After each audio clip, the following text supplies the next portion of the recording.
Hi y'all, Marveen here. Today, I'd like to share my rendition of cheese slaw.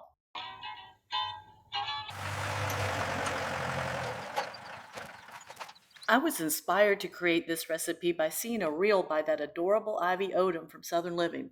She's from down in my original neck of the woods, Southwest Georgia. So proud to have her representing the South Georgia cuisine. She demonstrated making Virginia cheese slaw, which apparently was invented in Roanoke, Virginia. It's a cousin to pimento cheese, except it has Swiss cheese instead of cheddar and banana peppers and green onions instead of pimentos. I had a hard time finding blocks of Swiss cheese, but I was at my local Costco and I saw their Jarlsberg cheese, which is a buttery Norwegian version of the Swiss cheese. All right, time for the rabbit hole. Jarlsberg is named for an old countship taken over by the noble Jarlsberg family in 1684. This area is roughly 2 miles outside the oldest township in Norway, Tønsberg, in Vestfold County. Even though there used to be Swiss cheesemakers in the area in the 1850s, the modern-day Jarlsberg cheese was created in 1956 by a faculty member of the Agricultural University of Norway after a student wrote a thesis about the historical Jarlsberg cheeses. The scientists were working with cheese bacteria and accidentally created a hybrid cheese they called Guteler, a Gouda with characteristics of Swiss or Emmental. Emmental cheeses, somewhat synonymous with Swiss cheese, are from the Emmental Valley in Switzerland. Initially, holes in the cheese were considered imperfections, but it became a way of recognizing maturity and quality. It was discovered in the modern era that the holes are created by microscopic hay dust that had particular bacteria that would create gas and make the hole. In winter, when cows eat more hay, there were more holes than in the summer when they were eating grass.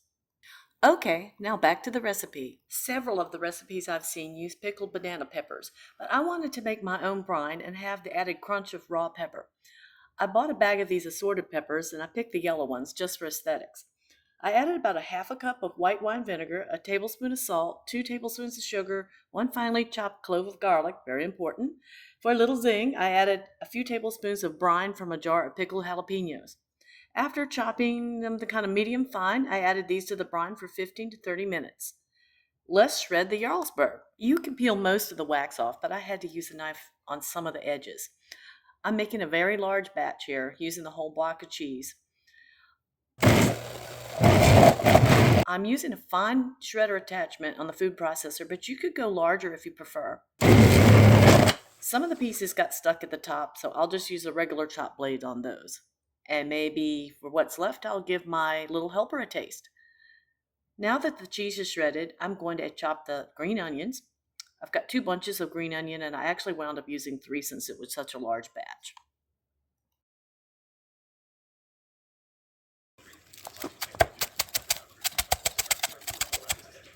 Now I'm going to drain my peppers. I'm not concerned if they're a little wet. That'll just add a little extra flavor. Get those added, and then the green onion. Now just add mayonnaise. With this large of a batch, I used 2 cups. If you want it wet, you can use a little more, but you don't want it swimming in it, just enough to hold it together. Okay, and then I added a squirt of whole grain mustard, a good Creole mustard, a dash of Worcestershire, some hot sauce, and finally one of my favorite seasoning hacks, ranch dressing powder. I tasted it and wound up adding some more. If you like it more seasoned, you can also add a few shakes of your favorite Cajun seasoning. That's good too. This will taste even better overnight sitting in the fridge, so I encourage you to make this for your next gathering and make it the day before. It's marvelous.